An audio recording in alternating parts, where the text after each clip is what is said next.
is the scariest true story you've heard of? Story 1. One of my mom's friends had to have an emergency C-section with no anesthetic to save the baby. Her husband said her screaming was the most horrifying thing he'd ever heard. She and her son made it through it and are fine now. But God, if that doesn't sound like the most terrifying experience. Story 2. Jeff Bush. A sinkhole opened up beneath his bed while he was sleeping and pulled him together with his house into the earth, never to be seen again. That's effing horrifying. Story 3. My story. I was hitchhiking home from high school. I had missed the late bus, got a ride, and the guy seemed nice enough, and he was going to my town. We came up to a turn that you'd go straight if you were going to my town. If you turned, you weren't going there by any reasonable route.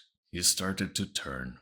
I said, "This isn't the way to my town." He says, "We're not going to your town." We were going through the turn, going definitely under 20. I opened the door and bailed out. Tuck and roll. Protected the head. He hit the gas and drove off. Glad I hadn't put on my seatbelt. Story 4. So when I was around 18, I went to town to drink something with my friends. We went all in and by 2 a.m. I was completely wasted. Couldn't see, walk, or think straight. One of my mates remained sober to drive us back home. We went to the parking lot and I could hear a voice whimpering somewhere in the dark. I turned around and saw two guys carrying a girl to a car. I got closer and now I could hear her voice. She obviously was drunk and she repeated, "No," and "I don't want," over and over. Adrenaline kicked in and I sobered up instantly. I screamed at them and immediately called the police. I wasn't fast enough so they could get in the car and drive off, but I saw the license plate.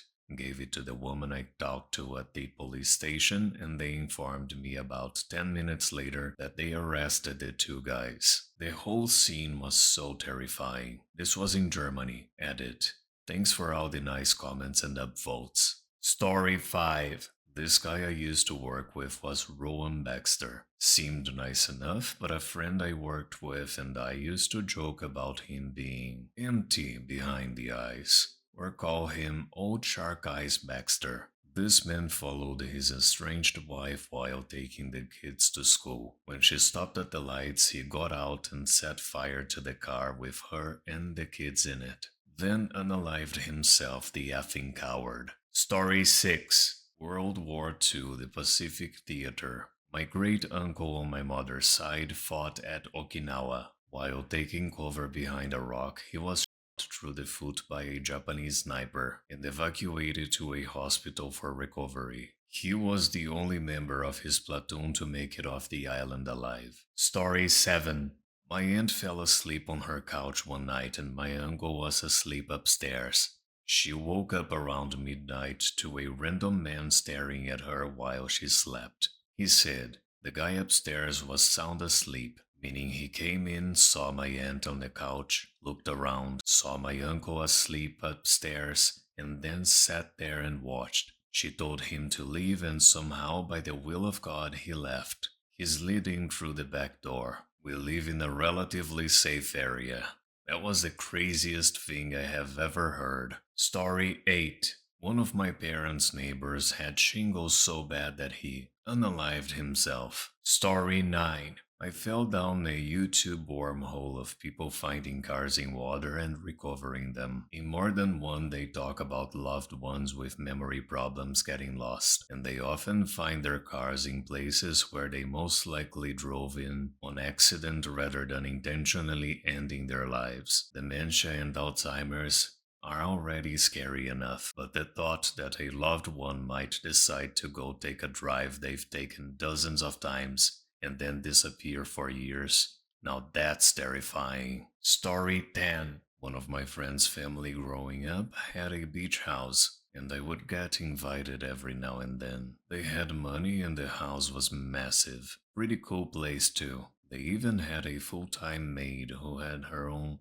flat at the back. One day they went there for a long weekend, and when they opened the door, the place had been ransacked. It was all a mess. Missing TVs, furniture, broken stuff. You get the picture. They went to check on the maid and her flat was empty. All her belongings were gone. They called the cops who came over and had a brief look. Not interested from what they said, and left saying the maid probably had something to do with it. And that's what everyone believed for a week, until the dad returned the following weekend to try and change the locks, etc. And he brought their dogs along with him. Yup, you know it. One of the dogs started digging and found the maid buried in the backyard under a tarp they had close to the pool. So the theory now is that whoever came to the property probably knew her and she recognized them. So she had to go. Story 11. I work the midnight shift at a gas station and I have for a while. At various stations in different areas with varying levels of criminal activity. I have regulars, of course. I'm a small-statured woman,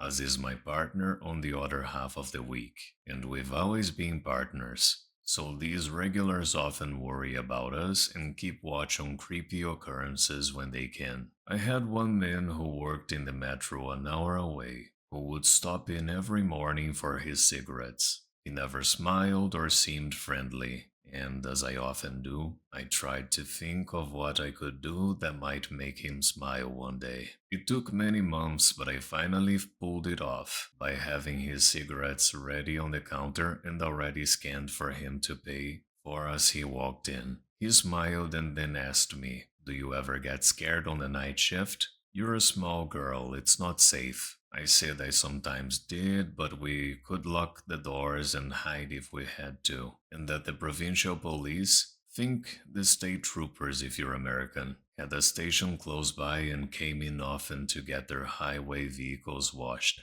I had a good rapport with those police. He nodded and then told me a story about when he first moved to our country from Eastern Europe with his wife and child back in the late 80s and early 90s. He fell asleep at work one night at the gas station he worked midnight shifts. When he woke up, the phone had been ringing for hours, and his manager was shaking him violently asking if he was alright. He was fine, he said. What was the problem? He was sorry he fell asleep. His manager screamed that it was fine he fell asleep. To look outside, all of their motor oil was missing, and the outside of the place was a mess. The thieves had come and swiped out the oil and left him because he slept through the entire thing, and then moved down the road to the next station for an encore. At that station, the clerk was awake and fought back. So the thieves unalived him with pointy things and left him to pass to the other side. When he finished telling me this, he concluded with, "If you ever feel sleepy, just lock the door and do it. It might save your life." I don't work at that station anymore, but I think about that guy all the time and wonder how his grandkids are. There is an article talking about how that poor other clerk's unalivers were finally found 25 years later. Story 12. My uncle was in a bar one night and started talking to this random guy.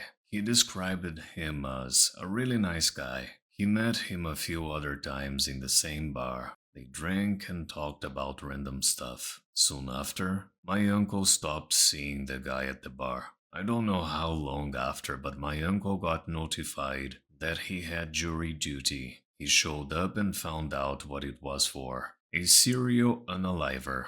And the unaliver was his friend from the bar, Derek Todd Lee. My uncle was promptly dismissed from jury duty for obvious reasons. Story 13.